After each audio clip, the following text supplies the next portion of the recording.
Okay, Wayne, thank you. Enjoyed your talk. It was Thanks, very John. high energy. Can you tell us what you would say to Rand supporters? We hear you've been talking to Mr. Trump, and we'd like to know more about that and everything. Well, look, I'd say I love Rand supporters, and I love Rand. Rand was on my last book, Murder of the Middle Class. He was right on the cover. Out of all the great quotes I got from all the most impressive people in conservative politics, I made the decision to put Rand on the cover. That's how much I feel great about Rand. Great guy, warrior in the U.S. Senate, like Ted Cruz. Two of them make me feel good at night that there's someone fighting on our behalf in the U.S. Senate. As far as presidential race, I made the joke up here. If you're for gay marriage, well, if there was a gay marriage between Donald Trump and Rand Paul, I'd be the son. Because, I'm all Rand's views. I heard him speak today. My God, I love him. Not one view I have 1 ounce of difference with, but I love Donald's style. I happen to be a New Yorker, and I grew up in a rough neighborhood, and I understand you got to fight, you got to attack, you got to be relentless. Being nice doesn't get you anywhere. Nice guys finish last in politics, not in everything. Certainly not in relationships, certainly not with your wife or husband, but in politics, nice guys finish last. And you just got to get fighting spirit, and I think Donald represents that. I wish I could combine Donald and Rand and Ted Cruz. That'd be the perfect candidate in the whole world. But listen, whoever wins, I'm with him. If Rand's the nominee, I'm with him. If Donald's the nominee, I'm with him. If Ted Cruz is the nominee, I'm with him. I'm good friends with Ben Carson. If Ben Carson's the nominee, I'm with him. So, we'll see what happens. Who knows how it's all going to play out.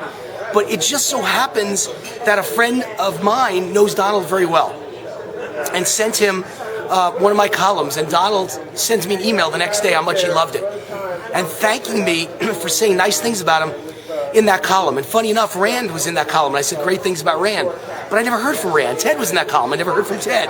Marco was in that column. I called it the Republican Dream Team. How we have so many great candidates, and they have one horrible, has-been, criminal fraud named Hillary Clinton.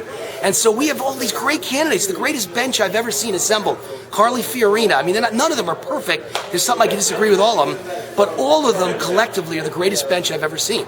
And Rand, the most principled libertarian conservative I've ever seen. Well, Donald answered me back and sent a nice note. And pretty soon we started sending notes to each other, and I started giving advice, and pretty soon there was answers back. Love it, great, thank you, Wayne. I've never met him in my entire life. Only notes back and forth.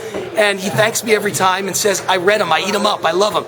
And so finally he asked me to help him with a 13-point plan to make America great again. And so I wrote it, and he never answered me. That was the one he never answered back, and I didn't hear from him for 2 months. It's been, I think, about 2 months, maybe 7 weeks.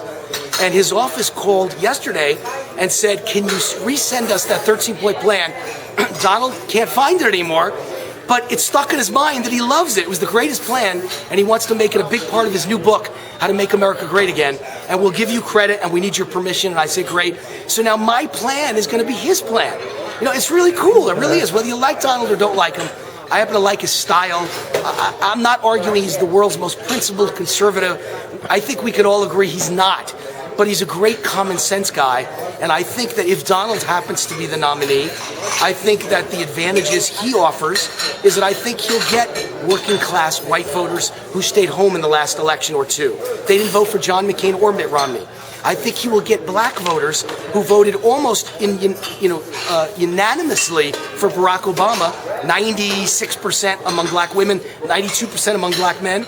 And I believe those numbers will change radically with a Donald Trump. Every African-American friend that I've got, every African-American I sit next to an airplane, start talking politics, I want to see what they'll say. And I mentioned I'm a Donald Trump guy, and I want to see that.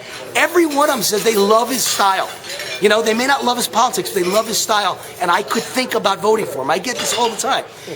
Every one of them, when I say to them, that wall that he wants to build, that will be supposedly so bad for Hispanics, but which I think is great for legal Hispanics who shouldn't want millions of illegals to take their jobs, that wall will be especially great for African Americans because you're being attacked on the workplace, and that wall will be good for you, and he'll get black votes. And sure enough, the latest poll was out, and he's got 25% of the black vote.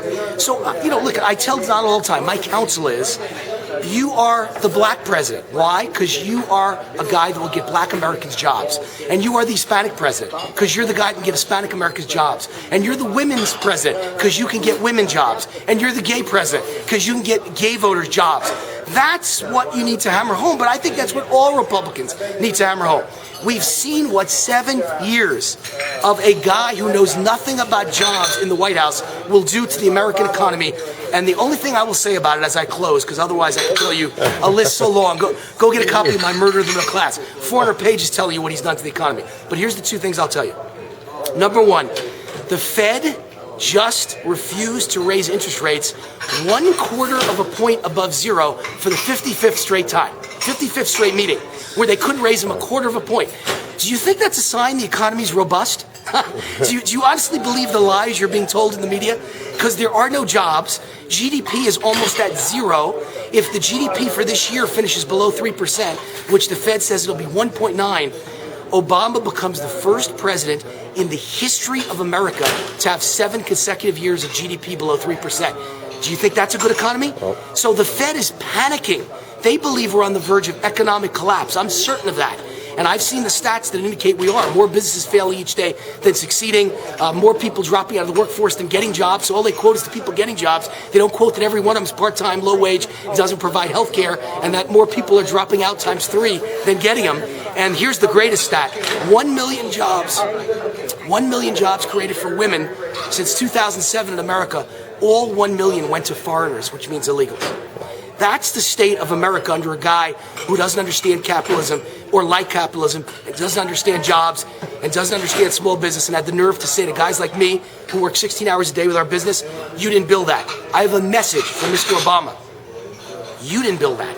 Because guess what?